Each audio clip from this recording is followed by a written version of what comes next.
Hey everybody, this is John from /bash, and today I am bringing you another proRevenge Reddit video. If you are new to the channel, then subscribe and ring that notifications bell so you don't miss out on the fun. In our first story, my classmates won't work on the science fair project, but they do want the credit. Sorry, it doesn't work that way. Let's jump right in. Today's cast: Pathological Liar, Sheep Boy, Amazing Teacher, and me. So this story happened when I was in 7th grade. During that time, the school district had all students participate in a mandatory annual science fair, from elementary school up to the end of middle school. The idea was to get students interested in STEM fields and occupations: science, technology, engineering, and math. After participating in science fairs for 6 years, I was used to the usual rigmarole that a science fair project entailed. I come up with some hopefully unique project ideas, most likely the very original electricity from a potato project. I make a hypothesis, collect data, pay the school or Home Depot $10 to $20 for a science fair board, tape up charts and diagrams to the board the night before presenting, and then rinse and repeat for the next year. However, this year my class was doing things a little differently. My class had the honor of being the first to be selected to participate in a virtual science fair, so basically we were voluntold. No one in our section of the district at that time did a virtual science fair before, so we were signed up as guinea pigs to test it out. If that wasn't good enough, my class also had to promote healthy collaboration among students, so we were assigned to do projects in a group. Now, I hate group work. I always got the short end of the stick in a group. Either my group gets stuck with someone that skimps out on work and the other group members and I have to cover their portion, or everyone in the group except me avoids work like the plague, and no matter how much I urge them to participate, I eventually have to do all the work myself to maintain my precious grades. I was a straight A student at the time, so any group work assigned to me was a threat to my grade and my sanity. If I ever got less than an A on any assignment, my mother would ask me, "Why didn't you get an A? Sonny boy, do you need help at school?" It drove me insane, since I wasn't failing. Anyways, the online science fair was pretty simple. As a group, we were assigned access to a group science fair board that we could fill out with our results, figures, hypothesis, etc. We were to have certain parts of the project, like the discussion done by particular dates, to get points towards our grade.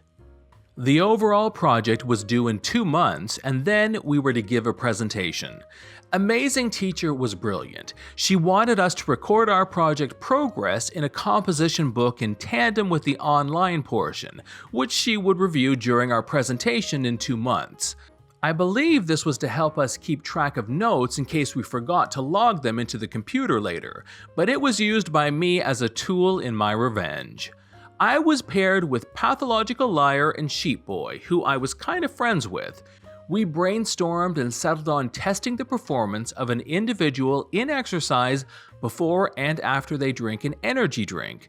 This was in part influenced by Monster Energy Drink just becoming popular and Sheep Boy parents getting a new home gym. I thought it was great since I was playing football at the time and wanted to work out more. Although Pathological Liar, Sheep Boy, and I literally shared every class together and lived within a mile of each other, so it would be super easy to communicate. However, Sheep Boy and Pathological Liar never seemed to want to talk about the project. After 2 weeks of radio silence from Pathological Liar and Sheep Boy, I finally corralled them in one place and suggested we meet up at Sheep Boy's house that weekend to start the project. On the day of the meetup, Sheep Boy's mom had to go grocery shopping or something, so Sheep Boy was out. Undaunted, I told Pathological Liar it'd be fine if we work at my house and researched other studies on it to get the ball rolling. But Pathological Liar never showed up that day, so I decided to confront him on our walk home from school the next day. Oh my god, if you heard what came out of this boy's mouth as an excuse. While we were literally within spitting distance of my house, Pathological Liar said he couldn't come over yesterday or today because his grandparents had gotten into a plane crash. I was flabbergasted and exclaimed, "What? Really? But I didn't see anything on the news about a plane crash." Pathological Liar responded indignantly, "Plane crashes happen all the time, starting to save. They're not all going to get reported on. Their plane struck another plane on the tarmac and then rolled over and snapped off both wings." Insert surprised Pikachu face for me. "Oh my god, I'm so sorry. Did they die? What? No. Why would they die, idiot? Anyways, I can't do the project this week. See ya." This little turd then ran home. After I got home and deduced that he just fed me a sack of crap, I just said whatever and filled out the preliminary sections of the project and wrote notes in the composition book to at least ensure we had something to turn in next week. I was willing to give the group a second chance because maybe their busy middle school lives were swamped. After another 2 weeks of attempting to coordinate my group and getting them to at least contribute a page or two to the report, we finally decided to meet up at Sheep Boy's house again to start collecting the data. We actually all showed up this time, and Sheep Boy's mom had bought the Monster energy drinks we needed. Pathological Liar started to guzzle them because he wanted to test out the drinks first. Sheep Boy showed off his new home gym and then got us to play Smash Brothers for half an hour. I didn't want to play at first, but then decided to lighten up and we could do the tests afterwards. After coaxing my group back to the gym, Pathological Liar just rambled and chit-chatted. Me, trying to be pragmatic, said, "Hey guys, why don't we start our exercise now and record some data, and then afterwards I can school y'all in Smash Brothers." Sheep Boy looked willing until Pathological Liar sighed out, "Oh my god, starting to save. We didn't invite you out to do this stupid project, we invited you to hang out." Sheep Boy's attitude did a complete 180, chiming in, "Yeah, we don't want to do the stupid project now." I was seething. Pathological Liar spouted a load of bull. This wasn't even his house. I was the one who organized this get-together to collect freaking science fair data. I was the one herding these sheeple around. Oh my god. The second chance I gave them was taken and then stomped all over the ground, and they weren't getting a third one. I relented and said, "Okay, then let's just hang out then." When I got home that night, I was angry, and I used that anger to fuel my revenge. I conscripted my parents to the science fair project, and they helped me collect the data I needed by volunteering to work out and drink energy drinks. The data collection problem was solved. Once I got enough data, I wrote down everything for the science fair project in the composition book. I even uploaded everything to the online science fair board. I created all the PowerPoint slides and scripts for the presentation. Over the next few weeks leading up to the presentation, Sheep Boy and Pathological Liar didn't even ask about the science fair project. They had no intention of doing any of the work. Although my anger fueled me to get the project done, I wasn't finished. I did the pettiest thing I could think of and signed a corner of the composition book with "Starting to Save did all the work." I knew that Amazing Teacher would be checking our composition books while we were presenting the project, and I couldn't wait to see how Pathological Liar would try to weasel out of this one. On the day of the presentation, Pathological Liar and Sheep Boy were nervously fidgeting at their desks because they didn't have anything prepared. I strolled in and told them to relax since I made a PowerPoint. They relaxed, not knowing how stupid they were going to look while presenting. Oh, how dumb they looked when we started presenting to the whole class. I had already memorized the slides and my script and was easily strolling around the room making eye contact and delivering a killer speech on the science fair project. Pathological Liar and Sheep Boy just read off the slides with deadpan expressions with their hands in their pants not moving an inch. I was relishing this, all the while gleefully peeking to the back of the classroom, where Amazing Teacher was reading through our composition book. Amazing Teacher would stop our presentation every once in a while to ask questions and compare with what was written down in the book. But once the bomb dropped, my blood ran cool with maniacal glee. I saw Amazing Teacher stop and read a corner of the book. She then read it out loud. "Starting to Save did all the work?" I felt Pathological Liar and Sheep Boy grow cold next to me. Pathological Liar, that cunning fox, stammered out, "Well, yeah, he worked on that section, miss." Amazing Teacher brought her glasses down to the tip of her nose and stared at Pathological Liar over the rims and coolly stated, "So you're telling me that Starting to Save was just signing his part of the composition book, and that you all wrote in here equally?" Yes, ma'am." I shrugged. At this point, I wavered. I didn't want to feel the social wrath from them or their friends for stepping out and challenging Pathological Liar's lie, so I stayed silent. At least I embarrassed them for a moment.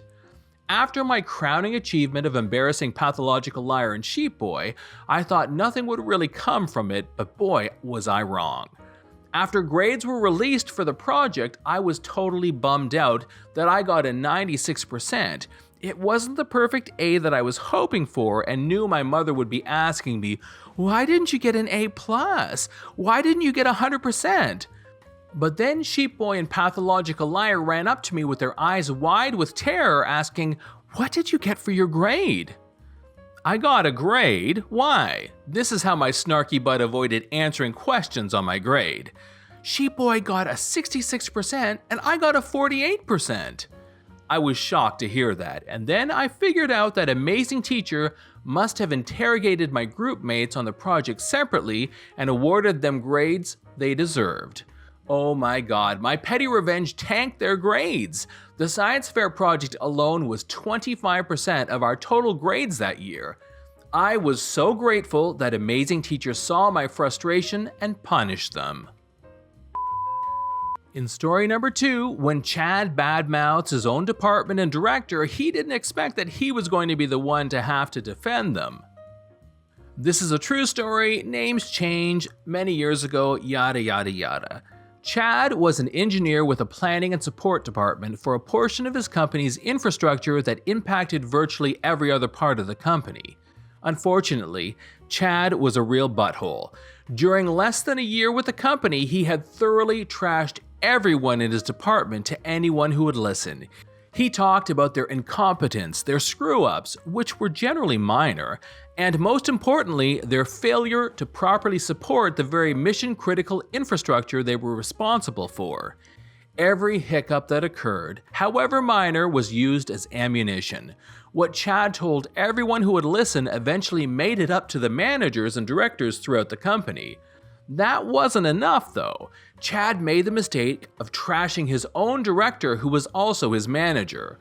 Over the next few months, there was no one even remotely involved with his department who didn't know what Chad was doing, including that manager.